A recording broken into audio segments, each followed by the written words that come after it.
administrator. If you wish to be recognized, please fill out the appropriate form and turn it into the district clerk or this substitute of somehow here. As per policy 1514, public participation at board meetings, public comment is limited to 15 minutes total unless the board suspends this limit. Each person is given up to 3 minutes in which to address the board. Additionally, no more than 3 people may speak on a single topic unless the board also waives this limitation. This is a meeting held in public rather than a public meeting, which means we will not engage in a dialogue with members of the community this evening. District personnel will follow up with you regarding your concerns. Rest assured that we are listening carefully and take seriously what you have to say. Please demonstrate respect by speaking to the issues, sharing ideas and opinions, but not engaging in personal attacks. The board appreciates your willingness to share your concerns and celebrations. Please be advised that this meeting is being live streamed and the recording will be posted to the Iroquois website. And this evening, we are very excited to welcome with us some guests tonight that are going to be getting us started this evening with our Pledge of Allegiance. From Marilla Primary, we have Luke Wahoviak, 4th grader, and Quinn Wahoviak from kindergarten. So we're going to turn it over to you guys to lead us in the pledge tonight.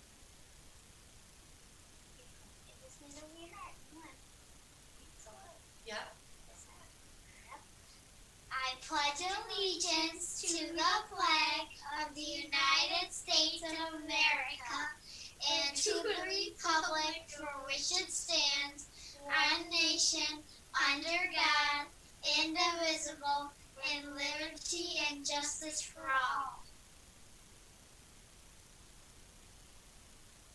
What a fantastic job you guys did. Nice job. Thank you so much. And with that, we're going to move on to our student report this evening. Joining us from 8th grade, we have 8th grade middle school students, Tegan Edwards and Molly Mescal. Not sure I see Tegan. Go ahead whenever you want to start. Just turn your mic on. So I can't. Do you guys see Tegan in the meeting? I'm sorry. What was that again? Is Tegan in the meeting? I don't see her right now. Just you. Yeah, me neither. So I can start with what I have, but like we had different things, so I'll just start mine. Whoop, She's Tegan, here now. She's coming here right now. So we can just give her a second. Okay, sorry. Oh, it's No good. problem. No, it's okay.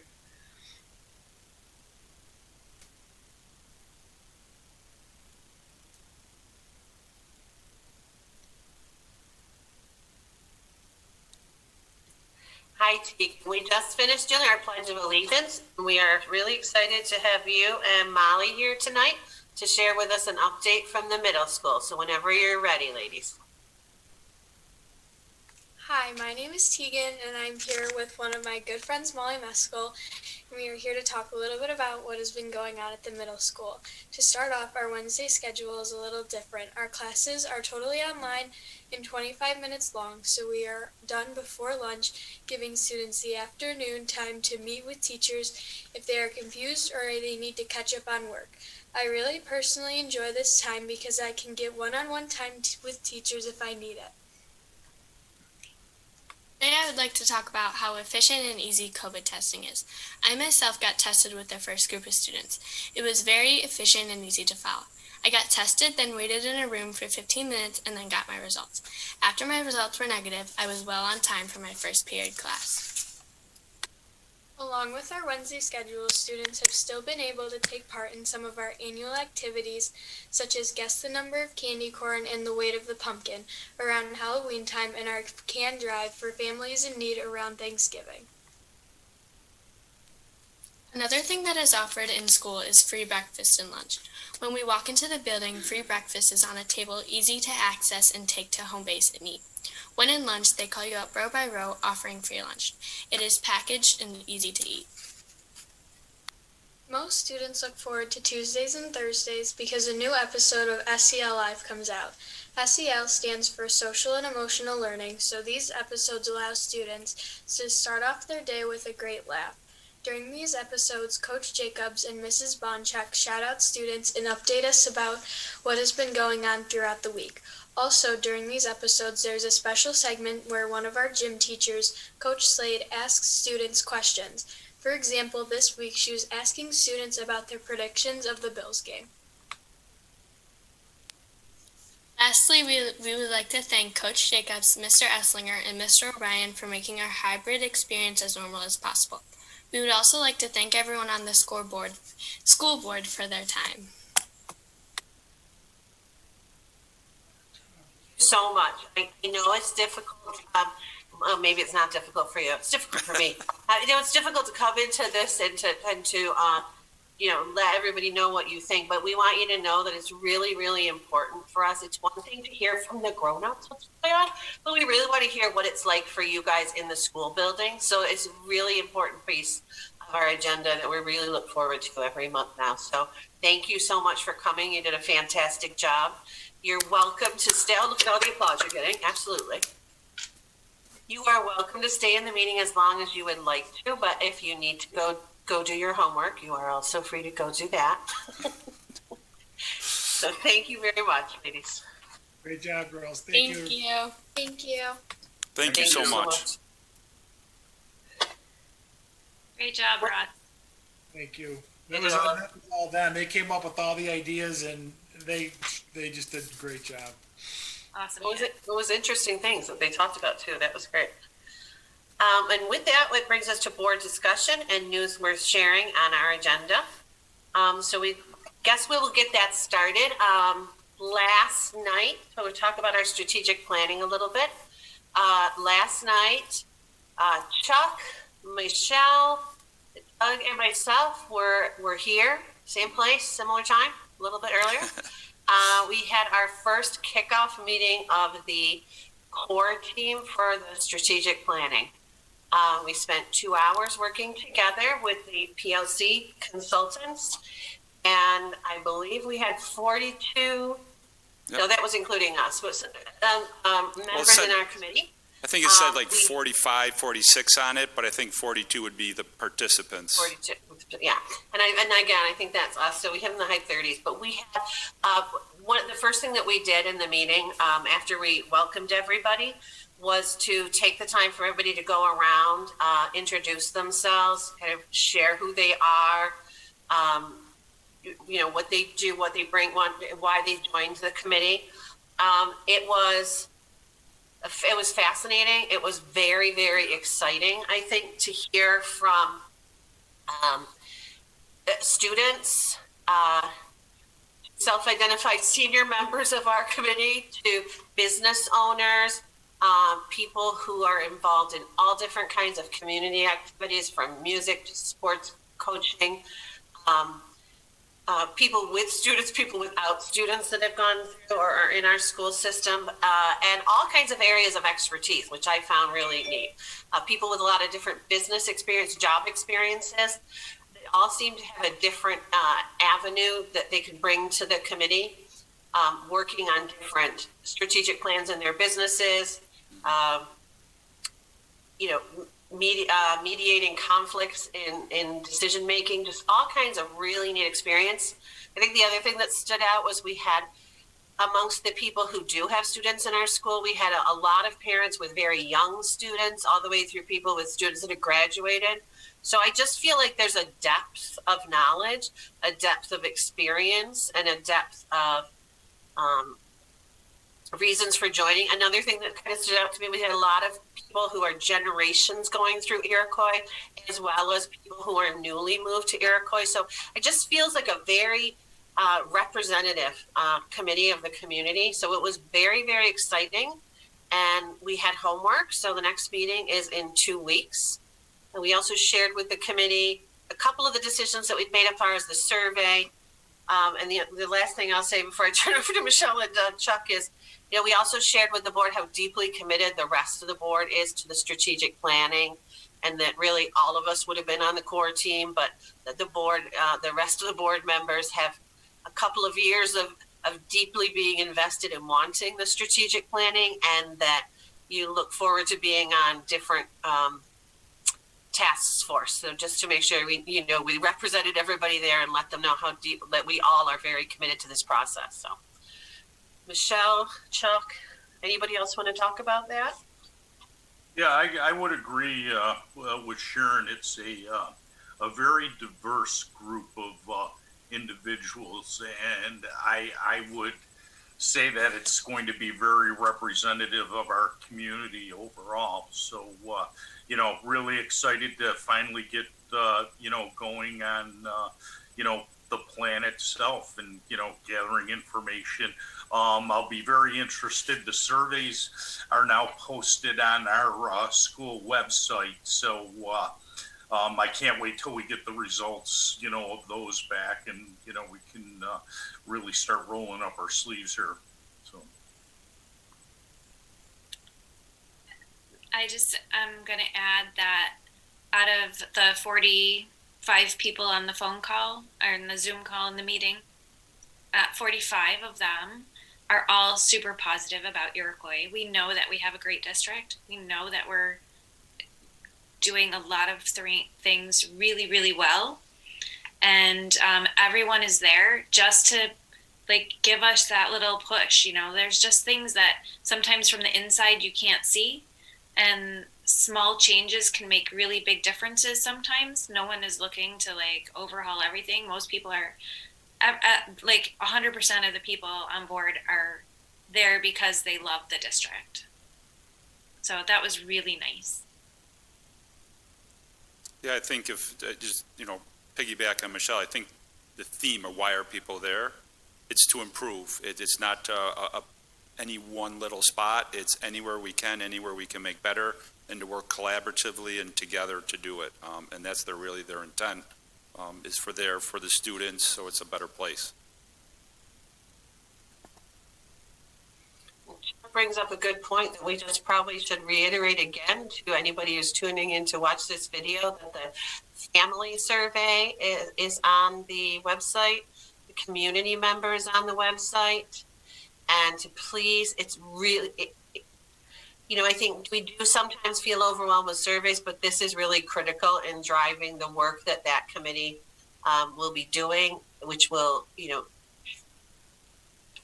lay the plan for the work that we will be doing as a board, that our administrators, that our schools will be doing. So I think this survey is really important that people try to seek that out. And if they have trouble, let us know. And please tell your friends, your neighbors, your family members. Student surveys they will be getting from their schools, correct? And that will be handled all through school. So community member survey and families member survey. So please make sure that we do take the time to do that to help us out. Yes, for the teacher survey, when I do my Friday message, I'll tell them it's there, and we'll mail it to them, email it right to them, and the faculty, staff and faculty. And then the students will probably do the week after, where we'll be emailing it right to them, and then the middle school and high school can do announcements and remind them, and look to see how many they're having their buildings, and then keep soliciting input from them, because I think that's very valuable. And it is anonymous. Yes? I'm believing it is, because PLC is controlling it, so I don't know. So we do not see, Yeah, I don't know any. Yeah, we won't know the anything. results don't come to us. We don't look at them until PLC, the strategic planning committee consultants that we've hired. They're going to put the results together for us. Correct. So we're absolutely. not going to see individual results. Absolutely, yes, correct. Doug, do you know, is the password protection still up on the family survey? I did get an email from Randy today, but I was unable to open it for the simple reason I didn't have time. I had to go out, visit a few buildings, and a few other events popped up, but after the meeting, I'm going to be looking at that, and then I can send out if it changes. Tomorrow, we will change what's on the website, and then on my Monday message, I'll tell everyone that it changed. Okay. Well, just in case anybody that is trying to get into the family survey, the password is family 2021, capital F on family. Correct. I have a couple of questions. have we, well, actually just really one, aside from putting it on our Facebook page and, you know, our normal Connect Ed and email messages, is there another way to reach the community members that don't typically pay attention to the school stuff so that we can get their feedback?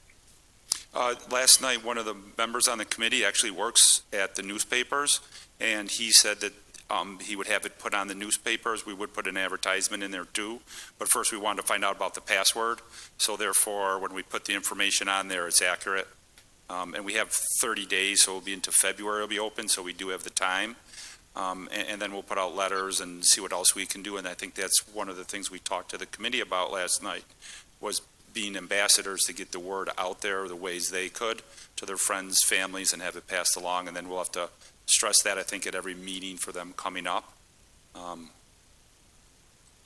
Just when we say, well, you know, find out about the password, the conversation was, why is there a password for families and not community members? And the discussion was really about, you know, is that necessary? So that's kind of what is being fine-tuned and decided where that. Yep, yeah, that's what Randy was going to look into with PLC. Yeah, where that originated and just discussion. Yep. You know, obviously, we want families to fill out the survey honestly and openly. We certainly wouldn't want people filling out. I'm not sure that there would be a reason to, but we just want to make sure that it's fair and equitable, but also that everybody has access to it. So that's kind of what we're wanted to just make sure we finalize. And then, yes, definitely the word needs to get out through as many different channels as we can do. Absolutely. Anything else about our strategic planning? So we will, every time there's a meeting, we'll update everybody and look forward to analyzing that data, identifying what those task force will be, and then getting everybody else in the board and other community members involved in the work with those task forces. Because this process is exciting. It really felt very hopeful that it just felt exciting to be planning where we want to be. It was very, very, it was a very positive meeting and a very positive night. So I think it was exactly what I think the board has been thinking about, talking about, trading for, planning. I think is exactly what happened. And we look forward to seeing where we go from here. Other news worth sharing, we do have our first budget work session on February 10th at 6 p.m. So make sure you mark your calendars so we can get a update on our budget work session headed towards our formalizing the budget for this year. Is there any other news worth sharing or discussion from the board? You know, and I would just like to talk about Erie County School Boards. I know we probably are having the busiest January that we've ever had. There are a lot of events. In fact, I've had district clerks email me and say, how are we keeping this all straight? So I just wanted to review with our board some of the things that we have coming up. We have Super Eval coming up on January 27th. We have advocacy training coming up on January 30th. Then we have the Digistream on February 1st, the Rick Timms on February 4th. And that's in addition to, we had our budget and finance meeting last Thursday. This Thursday we have delegate assembly meeting. Next Thursday we have legislative committee. And the last Thursday of January we have our executive board meeting.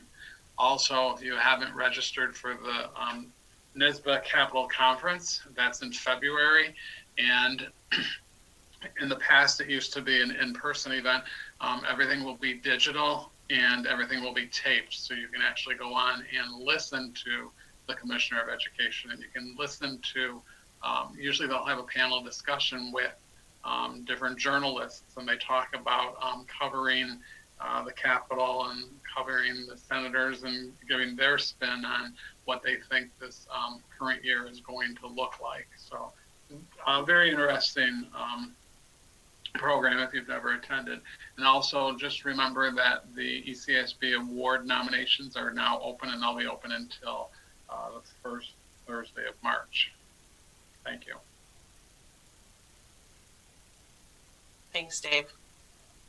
It is a lot going on. Any other items from any other board members to discuss or news to share? I would like to just make a statement, I guess. Is this the right time? Sure. With the events of the past week, just to remind all of us, and for me in particular, it really struck me that we are elected officials. I know we're not paid, and I know that the school board, you know, sometimes people don't even realize we are elected. Like, we're volunteers, but we are representatives of our community. And every elected official in this country, when they're asked to serve and win an election, take an oath. It's an oath of office. And it is to the Constitution of the United States. In New York State, then you also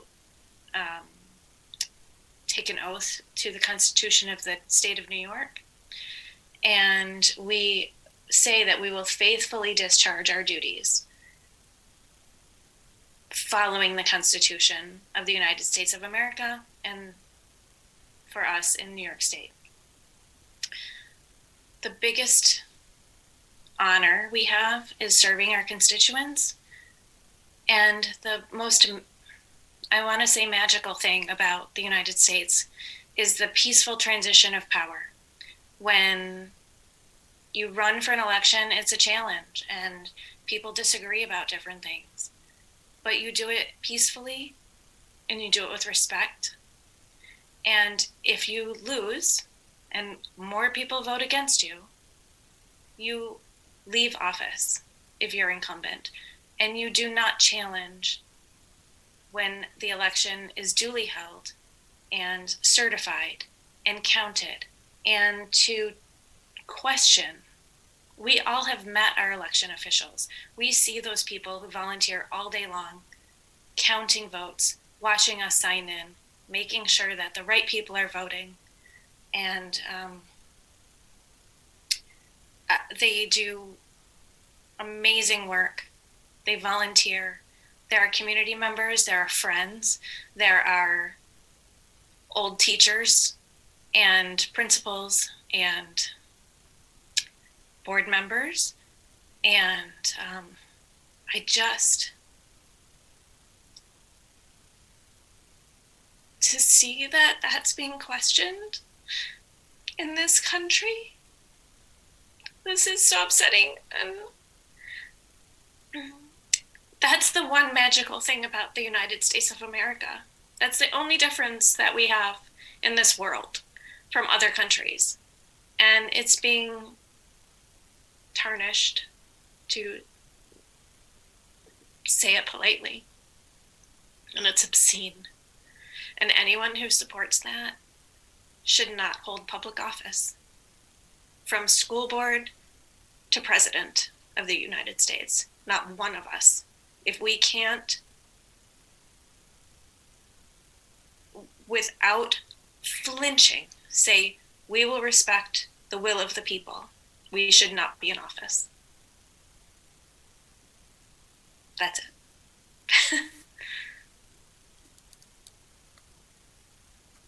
Thank you. Thank you. I was going to make, just to kind of piggyback a little bit on what you were saying, the comments I want to make about the Capitol events, really, I think people should really reflect. And from us in an educational setting, what is important to teach? What are we trying to teach everyone? And I think it should be to open our arms, develop partnerships, develop healthy relationships, respect the, a respectful environment that we all can exist in. And I really want to thank Congress for coming back together again to demonstrate the strength of democracy, because I think that was really important at the end for them to come and show this is the way of life and this is how we really are respectful and transfer power in this case or with any other discussion. And I really want to thank our Board of Education, because we do have different opinions during different events, different projects we take on, different educational ideas. But one thing Iroquois is really known for as a board is when we're done discussing, we all stand behind the decision and follow through. And I really want to thank the board for modeling that for the community, for the students, and everyone at large that can even now see us on the web. So thank you very much to you, and thank you for everything. I also have a comment. I just want to thank everybody on the board and the community for being open and having the feeling of being able to make comments and suggestions, and having the type of board that listens. That is so huge.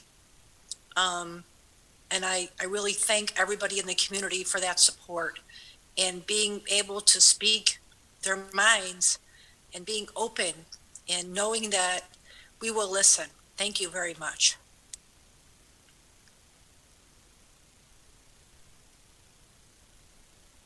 Absolutely. It is absolutely important, and it is something that I think I think that each one of us that's here pride ourselves on, but each one of us keep as a goal in our mind is that ability to tackle difficult issues and to disagree and to absolutely model that for, in this small setting that sometimes feels small compared to the national stage. This is where the eyes of our community are on us. And it is something that impressed me. I watched every board meeting for a year before I ran for the board, and that was something that impressed me then, was the ability for people to disagree politely, respectfully, and to unify and make decisions that the district stood behind. And I certainly know that each one of us is working every month to continue that. And I'm proud of the board for doing that, and proud of us for keeping that as an important goal. So well said, everybody. Thank you very much. Any other board discussion or news worth sharing before we move on to our superintendent's report? All right. Thank you, everybody. Doug? Yeah, Ron. so, I think this is our third reopening, and really trying to think of what I want to say about it. It's almost becoming normal, and I don't know what to add always that's new and different from the other times because of the COVID environment, and I really hate saying that because this should not be customary of what we're used to. And I really want to thank the community because we keep working together, and granted the vaccine's out now, we're going to be moving through that phase of it, and so hopefully together we can keep moving forward and eventually come to the other side of this. I do see the light at the end of the tunnel, but I will be time, and we need the patience. I think the children are doing great here at school. I went around. I was very glad in this reopening. They were more talkative. Back in September when they came together with all the differences, they weren't there, but they were socializing. I think that's great. So December, we were 100% remote, and through yet another collaboration, it helped us get through it. And that's really what it took, was that collaborative period to get through December, and I think it worked well for us.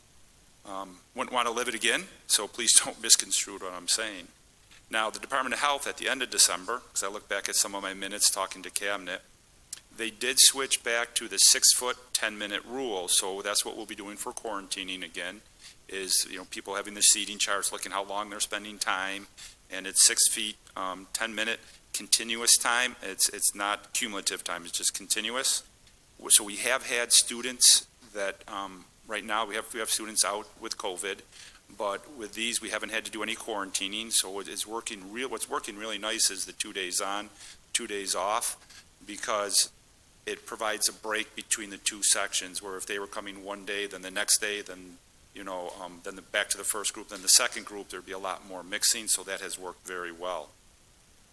During the decision to return, there was a key accomplishment during that, and the superintendents as a group did send some letters from this area, and before we went out, they were talking that it would be 20% weekly testing for COVID, and now it is 20% monthly, which we're able to handle, and we're able to handle it because of the great work of the nurses.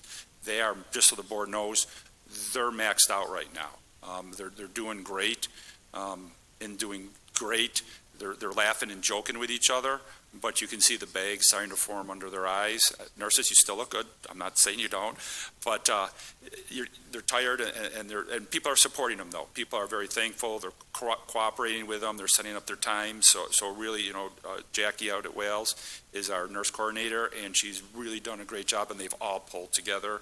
And Dr. Dudick, too, has been, they've actually thanked her, too, for the amount of time she's put aside to help them in getting everything coordinated, the different, a lot of logistics and numbers and forms we have to send in. So she's been very instrumental in that. So, they were very positive with the support they're receiving from the district.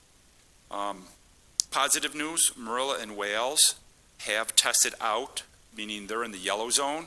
So in in 2 weeks, they had to test 20%.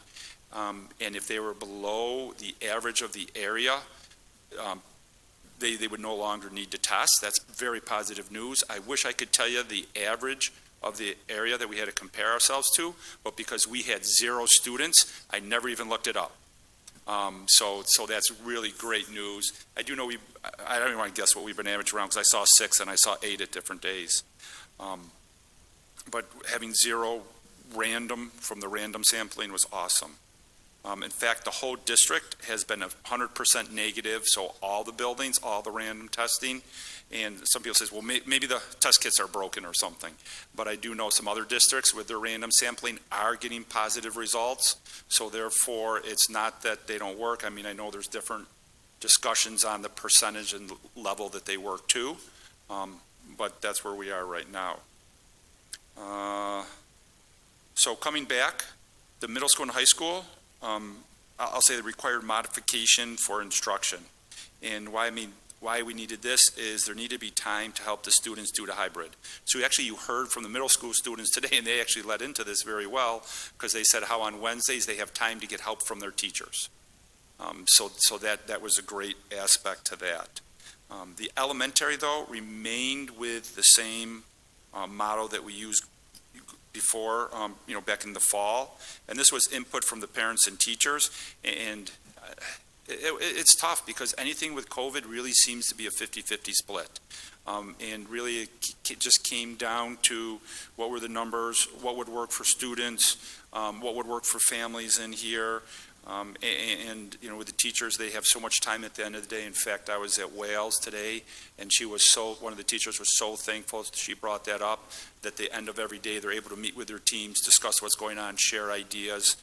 And with Wednesdays, that only happened once, a longer time, but once. And you can see why they'd be split from that, which would work better for you. Something Michelle had asked earlier, too, about the surveys, were they anonymous or not? And that's something to consider about the surveys, is if they're confidential, there's no way to track multiple responses from one individual. If they're not confidential, then other people might not put forth different information they want. So really, depending on what we're surveying, I think that might be always a discussion we reflect on and ask those questions, because one method might be very good for a certain type of survey to make sure people aren't doing multiple responses, but another one you would be more interested in confidentiality. Just something to keep in mind that came out of these. I did talk to the union the other day about when we put out other certain surveys, doing it in a partnership, so that people know that there's not one person reading it, like we talked about. Will the district be looking at it, or will PLC? So that's another thing I talked to the union about earlier this week, of doing that in partnerships. Again, to get the best information we can and the most accurate. There's always a little nuance to any survey. Can I ask a question about that? Because it seems like there has to be, I'm not an expert on surveys, but it seems like there has to be a third option too. There must be some way to, randomly generate codes for people, or some way, because I know that there was conversation about that, of how many times people could take the survey, and I would like to think that people took the survey as many times as they were eligible to take the survey, but you're right. I see the trade-off, and this is kind of the discussion we got into yesterday. But I walked away yesterday thinking there has to be a third option, and there has to be people who are experts in this. Yeah, and having the math background, really, there's a lot of different things I did in my undergrad, like with surveys and looking at them, and now even with computers, if you have a third party, that knows the information. That's why I brought in the union, because then they would know the information, make sure there's only one. And as you start opening up to other groups, you could say, well, you could use a computer IP address, because that's, we're not going to spend the time to track it back. You could, but then someone could go to multiple computers. You could do it at work. You could do it on your phone. You could do it on your home computer, your student's computer. And that's where it's challenging. Random numbers that you would put out. Well, if you're not tracking who's getting the random numbers, you could sign up for more than one random number. Like how many lottery tickets do you buy? Well, you get all different numbers from that. And that's why we have to be mindful. And then what is the survey being used for? To what level do you want to get to? So like right now we have the community survey out for PLC, and that's where we do have to have faith and trust in the people doing it, because if there's not alternative motives, it should be more honest. And I think we do have an honest community as a whole. Michelle? I just saw you turn your mic off, so I figured you wanted to say something. Yeah, I was just, how nefarious could survey takers become? Like, we know how many faculty and staff we have. We know how many students we have. If somebody wants to take it 5 times, it's not going to skew the results that much. Correct, and that's why I get that people want to make their comments anonymous. I think that's really important, that people feel safe to be honest. But I don't think, it's not the lottery. No. You don't win anything. I don't know. I know security is important to a point. And you bring up an interesting point there I never thought of, because we could actually do 2 surveys. We could do one anonymous where people write comments, and another one for like a multiple choice that they would have to have information, just make a pick. But we have to remember too, the only thing the community votes on are the approval of capital projects and the budget. Everything else we're using to gain input so we can make better decisions. So not only do we have the surveys, we have who we talk to, what we listen to, we have what we think, what we've been taught, what we get when we go to different training sessions. So it's a tool we use in making our decisions, and that's why we have to balance all the different things. There's lots of things that I know from surveys we'd like to do, but with state funding the way it is and taxes, we might not be doing that. I like to have, like I mentioned multiple times, I'd like to have more students in the buildings, but with where the walls are, we really can't do anything about it. So there are limitations to what we might want and what we can realistically do, which is great why we have the strategic planning going on, because that'll help set the long-range goals that the community will know about, and then they can see what's coming because they can anticipate it and then build towards it. And that's why it's one of the great endeavors the board is taking on, because it will really help with that consistency of the path that we're walking down. Yeah, and Doug, having the community involved and doing this from the bottom up, when we have that long term, the community's on board. Yep. Right? Because that's where they want to go. It's not just us saying, oh, this is something we thought of, or somebody brought this to us at one meeting one time. Everybody's involved, yep. Which is great. Yeah, and then you have the ambassadors out there that went. Personally,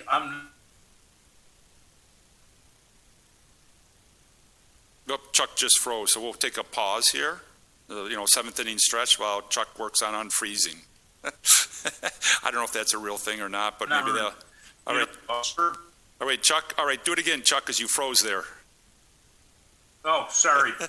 I'm not real concerned about, multiple surveys. I don't think our community, is geared for that. But if it is a concern, and maybe Matt or Ken could answer this, I think all computers have an IP address, and if the IP address is, it doesn't give out any names of the individual people, but should we see like 1,000 surveys coming back from one IP address, then we would know that we've got a potential problem there. Do you know if, But barring something like that, I really don't think it's a huge concern.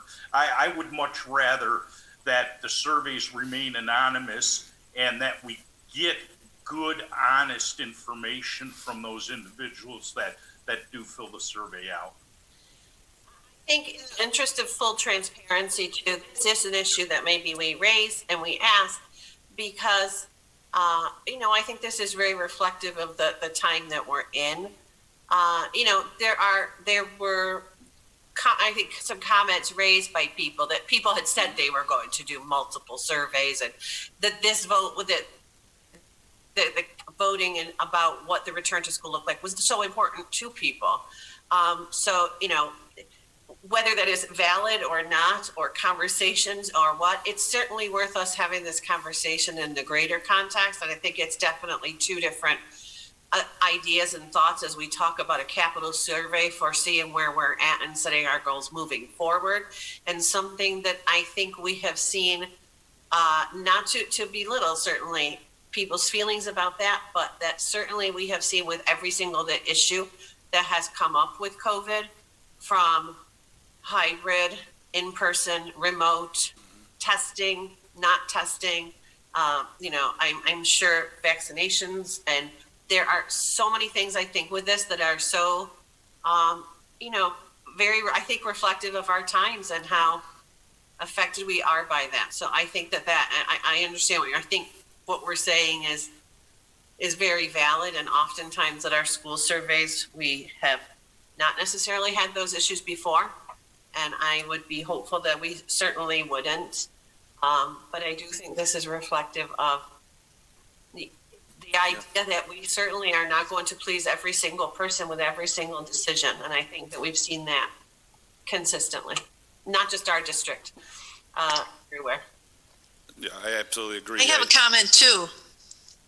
I think Chuck has made an important point that if we do have the ability to track IP addresses to see if somebody's sending out more than one or 100 or 500 in one way, then if we have this technology, we should track it to make sure this is a true vote and that everyone's vote is being counted, but not one person is putting in more than one vote to skew it.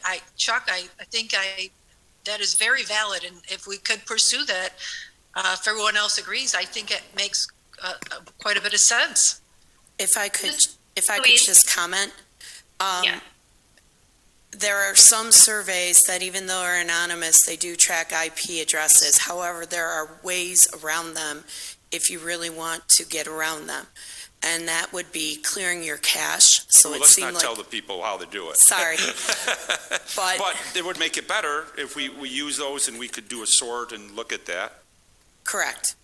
Listen, if we get 500 surveys, well, first of all, we're not voting on anything. We're not voting, yeah, no. That's really important. And Louise, you're absolutely right. When it's voting or something like that's going to be a decision maker, critical. But this is just, we're soliciting opinion. If we get 500 of any one of these surveys back, something happened. Something bad happened. We're not going to get 500. It's not that we have a limited pool of people to survey. A limited number of those people are going to respond.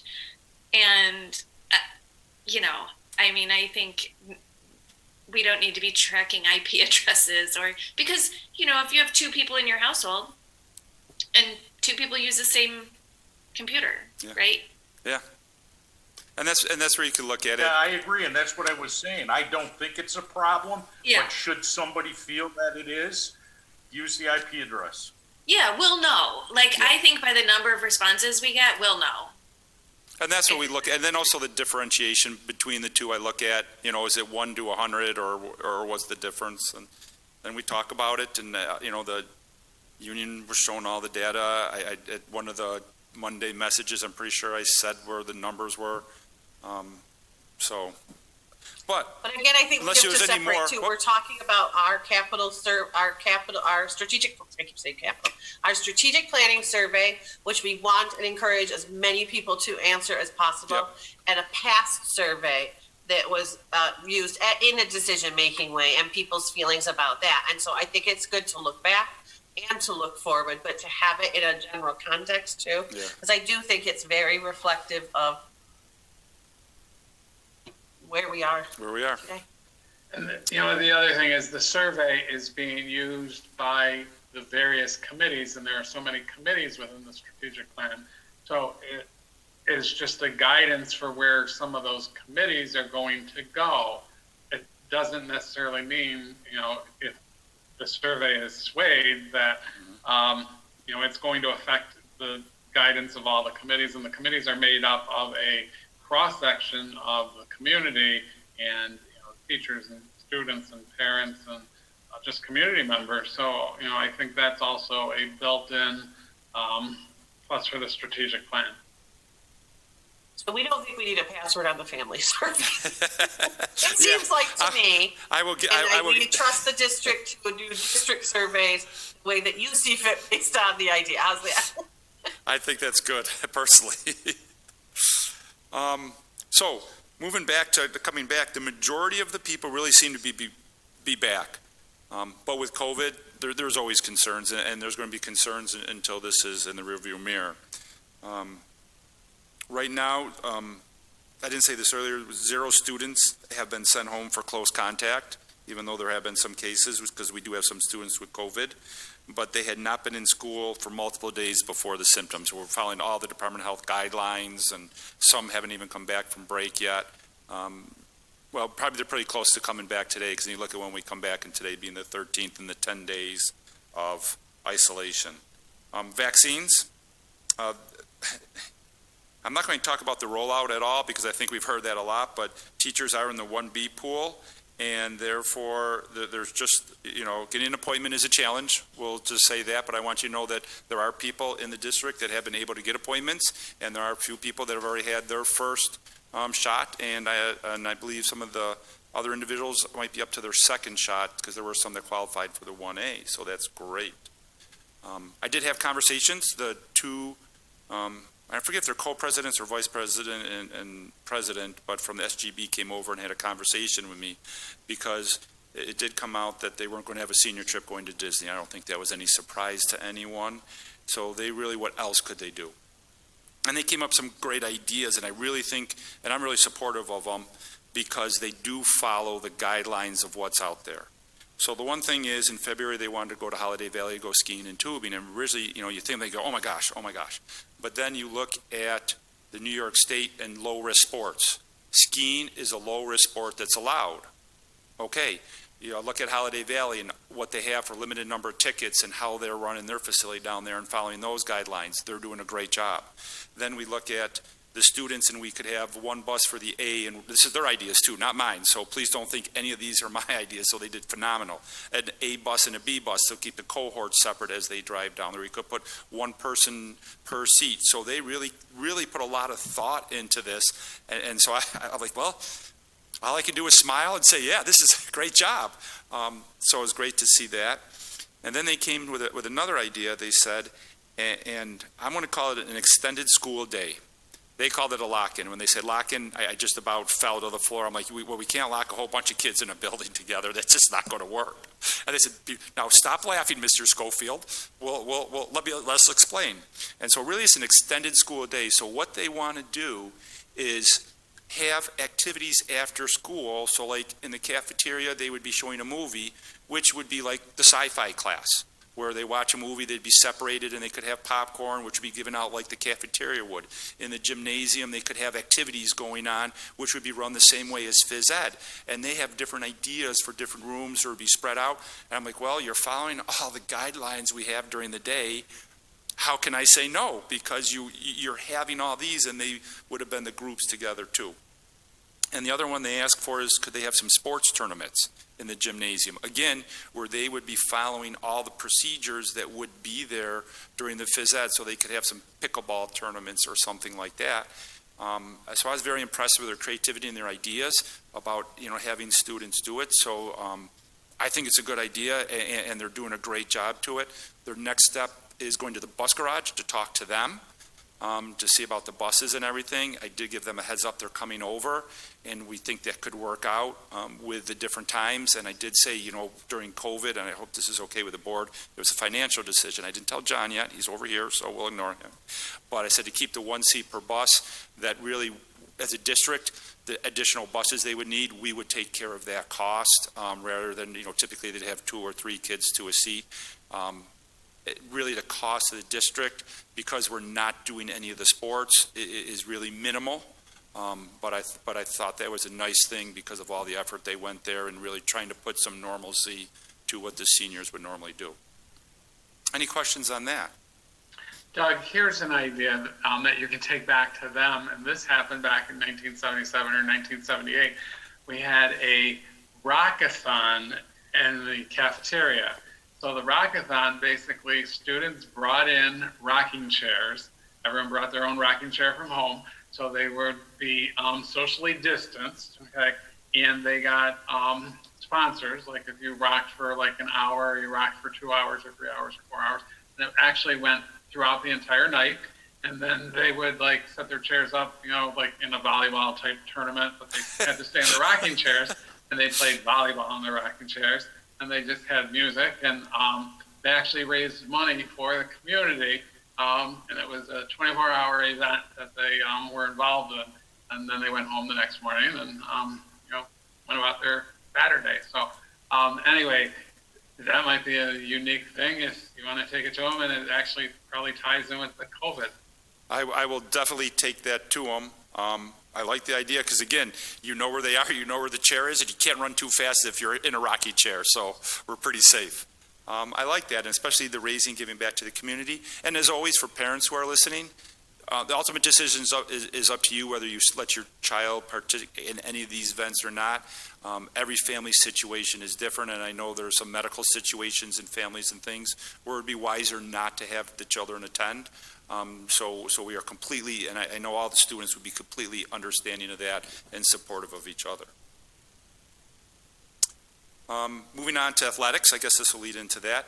The low-risk sports are going to start January 18th. And again, last cabinet meeting, we're always continuing to look ways to improve safety, provide support, address social, emotional concerns. Mary Jo, I don't know if you want to say anything about the TOSAs, but, and I'm shocking her with having her say anything, if at all, but the TOSAs, they really increase the technology experience for the teachers. Did you want to mention anything? So far, the TOSAs have been just hitting it out of the ballpark, in my opinion. They have made themselves very useful and very helpful to the teachers and the principals.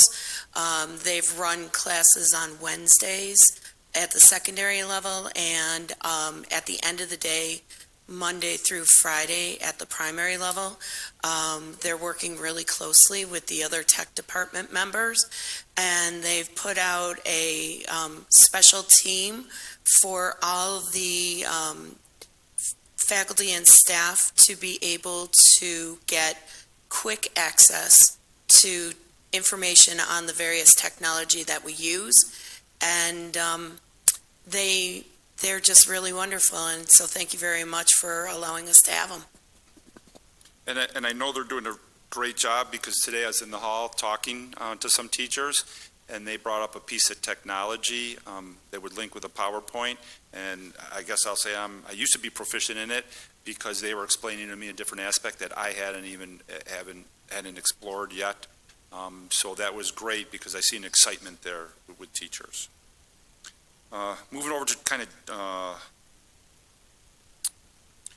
what I want to look to do now too, because before break, I wish every time we had a COVID case, I would send out a Connect Ed message, and then I would print off a couple thousand sheets of paper, send them home with the students. And I'm going to steal this from some other districts. What they did is they would just do like a recap for each building, how many were there. So I'm going to start to do that and send it out through our district listserv. I'm going to still give a recap on Monday, so everyone in the community hears that's on that. Two reasons for this, looking out to the community. I would like more people to sign up for the district listserv for as we send messages and we move out of COVID. And it's a nice, easy way where people would get that in their email. They can get it daily, because I really don't want to every day be calling people and saying, here's a case, here's, one case here, two cases here, when it could be done in a much more efficient way, rather than disrupting people at work, seeing the message pop up, then when an important message might come up because of some event, that they would ignore it and then not know about it. So I'm trying to balance that with getting all the communication out again, and then we could have it posted somewhere. So Cindy and I are working on that, just so everyone knows. Federal government, they did do, I won't call it the CARES Act, but that was the last one, but they did do another stimulus package. And so right now, they were guessing that we would probably get 4 times the amount that we did in the CARES package, but we have no news on what we're actually getting yet from the state, because it goes from the federal government to the state. So I'm very thankful the federal government put this together to give to the schools. But I also know for the CARES Act, the amount of money we got from the federal CARES Act, the state pulled back that in aid too. So what is going to be the number? Will it hold us harmless? And hearing the governor speak on his State of the States, I can, I understand where he is with it too. So how can we all work together to make it the best for the state? Because it's all state tax dollars, it's all federal tax dollars, and there's only so much, but we still do need to run instruction for students. We still need to have our facility that is building for the future. So I will give you more information as that, but we haven't, John, I don't think you've heard anything. Yeah, so there really hasn't been anything yet of the flow through to us. Blood drive. So twice over the COVID already in the past, we've had a blood drive here at Iroquois, and they're going to do another one in February. It will be on a Saturday, but with it being a little more than a month away, we haven't put any information out yet, and really that information comes from whichever, where's the Red Cross or whatever group is doing the blood drive, and really it's needed at this time. The banks are low, so we're glad people can get back to the community through that. And the only other thing I have is I did get some questions from a board member, so just to make sure everyone gets the same answer. Would you please let me know what the policy is for staff who get COVID positive or detected raw results for time off? So what it is, there's some executive orders, state orders that come with this. There used to be a federal leave that's no longer there, but there's still a state, so that when people who qualify for that would have that. And then they would be able to tap into any of their sick time. One important thing to understand for accumulated sick time, they get sick time every day, but it also acts the sick, not the sick bank, but their accumulated sick leave. That's short-term insurance for people for their jobs. So they can buy long-term disability insurance, but as you accumulate your sick days, that, I forget what year it was, quite a while ago, that's how that was established for that short-term leave. They can use that. So they have to use their own time. It depends how many times they've gone into the COVID situation. Can they use the Family Medical Leave Act? Yes, if all qualifying events for that are allowed to be used for their family and sick who are under quarantine. And typically, if your child is under quarantine, you're going to qualify for all these, because being in the same household, you immediately get, if they're isolated, then you immediately get quarantined yourself. And also, does insurance cover this? And I think that's where we get back into the short-term disability. I think that's where the insurance question covers. But for any illness or being in the hospital, that's where our medical insurance policy does come in and take care of all that with any other cases. So hopefully I answered all the questions from that email. Did that spark any other questions for anyone else? All right, thank you. Yeah, actually it did. Just Yes. real quick. That doesn't include if someone leaves the state and has to quarantine when they return, right? Correct. So the governor put out there that if you do, if I heard you correctly, about involuntary travel, then that doesn't qualify for that, and people would have unpaid time for those areas. I also have a question. As far as the union coverage, is there paid family medical leave that somebody could use if they used up all their own sick time, if they had to care for family members that were still under quarantines? They do have a sick bank that all the union groups have that they contribute into, that they can pull from. And the unions run that themselves with different qualifying factors of how many days you'd have to be out. And then they actually have a committee that looks at that and then tells the district that, yes, this person can pull so many days from it. And how does the person apply for that? Oh, they do it right with the union. There's a letter they send to the committee, I believe is what it is. What is that information if somebody had to call? They would just contact their union. If they did contact our office about being out, or we knew they're in that situation, then we say, please contact your union and give them the information. Oh, very good. And is that information been disseminated throughout the staff so that they know that if that comes up, that they should do that? I think there's an annual reminder about signing up for the sick bank. It's in their contract, and I don't know of any single teacher that does not know about the sick bank. I've never heard of a teacher not knowing about it. I'm looking at Sharon being a teacher, and she's nodding her head, yes, that's true. So the teachers do know that if they get COVID or if they have to care for family members, that they should contact who at the union, their union representative, and they would let them know that they qualify for that? Yep, there's building reps in all of the buildings that they would just have to talk to that. They could talk to the presidency, or even if they called in the business office, we have individuals in there that would direct them to the right place. So call the school business office, and they would direct them to the correct union rep to apply for that sick bank time if they needed it. Yep, if they called the business office, they would direct them to the right location. Oh, great, because, that could be a concern, another stress factor on top of having to care for family members, so that they knew that that was an option under COVID also. Yeah, we have one person in the business office that's been assigned for anyone that has COVID to talk to them and make sure they're aware of all the different things that are available. Oh, very good. Thank you so much. You're welcome. Oh, that's all I have. Okay. That's all I have. All right. That brings us to, now I'm going to say recognition of guests regarding agenda items. I assume we do not have. We do have one. We do? We do. We do have one. Okay. So Amy Lomas did send in. She has 3 comments/questions she would like just to the board. So the first one is, considering the new COVID testing process, in addition to all of the other, oh, by the way, I am reading it for her because of the COVID situation. She was comfortable with that happening. So just so you know why that's happening in this way. Considering the new COVID testing process, in addition to all the other social distancing measures taking place, why was there not a survey sent out to parents about grades 5 through 8 to ask their input prior to pulling Wednesdays away from these students who desperately need to be in school more rather than less? We are adding precautionary measures in the testing and taking days away from the students, which seems to be heading backwards rather than forward. All parents should have been able to express their input on this decision. Number 2,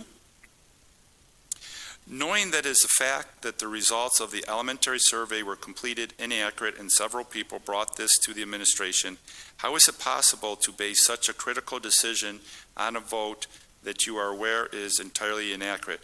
Knowing several that were not in favor of the half days at elementary level voted multiple times. Why was this vote not recast and allowing each family to vote one time? When will this decision be voted on fairly for the best interest of the students? And actually, I think the board did discuss this quite lengthy just a few moments ago, so thank you. And why has it not been discussed or even looked into the number of how many students would prefer to do full-time remote should the school reopen 5 days a week for instruction? After exploring these numbers, at least at the elementary level, you could find that there's enough space to accommodate students that would like to attend in person 5 days a week.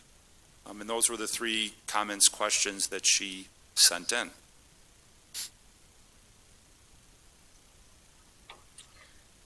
Thank you. Item number 7 on our agenda, discussion on agenda items 8.2 through 8.5.10. So moved. Chuck. Second, Dave. We don't need a motion to discuss the items, do we?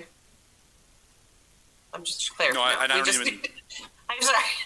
We're on item number 8, or 7, just discussion of the agenda items. If there's any board members that would like to discuss any of the items that are in the consensus agenda.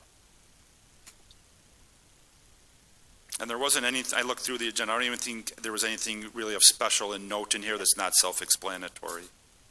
I am going to say thank you for allowing student teacher placements. Speaking as a student teacher myself, starting soon. Oh my God. Anyway, it's really great. And I did let all the principals, I did reiterate to the principals that all the student teachers can definitely be part of our random sampling in the building, so they're all aware of that, and therefore they can be random sampled just like the teachers, which is great experience that hopefully they'll never have again in their career. Congratulations to you, Michelle. Thank you, Louise. All right, then, if there's no discussion, then we'll move to the consensus agenda. Item 8.1A, is there any request to withdraw specific items from the agenda? Item B, is there a request to add specific items to the agenda? Okay, C then, I request a motion to approve the consensus agenda, items 8.2 through 8.5.10. So moved, Louise. Chuck. Second. All those in favor say aye. Aye. Aye. Aye. Noes? Okay, the agenda passes. And that takes us to many pages forward. She takes us right to the end. Item number 9, recognition of guests for regarding any topic. Nope. Doug, really quick, I just want to make sure that the appropriate, as Sharon's statement says at the beginning of the meeting, the appropriate district official contacts the individual that did have comments and follows up with answers to the questions that they posed. And could we, as a board, be copied on the response as well? Thank you. Yeah, any written response we can give back to you, and actually the person that did send those in, I personally already talked to before they sent them in, so those conversation had already taken place to her, but I think she really wanted the board to be aware of her questions and concerns with the different things.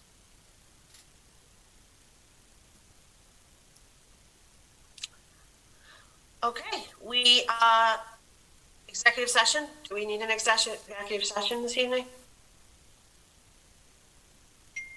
Doug?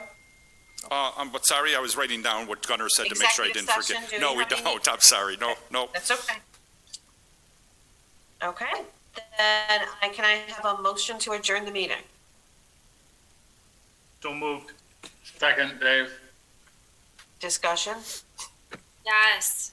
Gunnar, please be safe. And Yes, thank you. Absolutely be safe. All those in favor, say aye.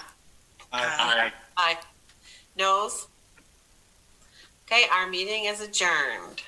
Thank you, Yay. everybody. Awesome. Thank you. Thank Nice you to very see much. everybody. Nice to see everyone. Ironically, about the See you same time guys as soon. last night for all of us.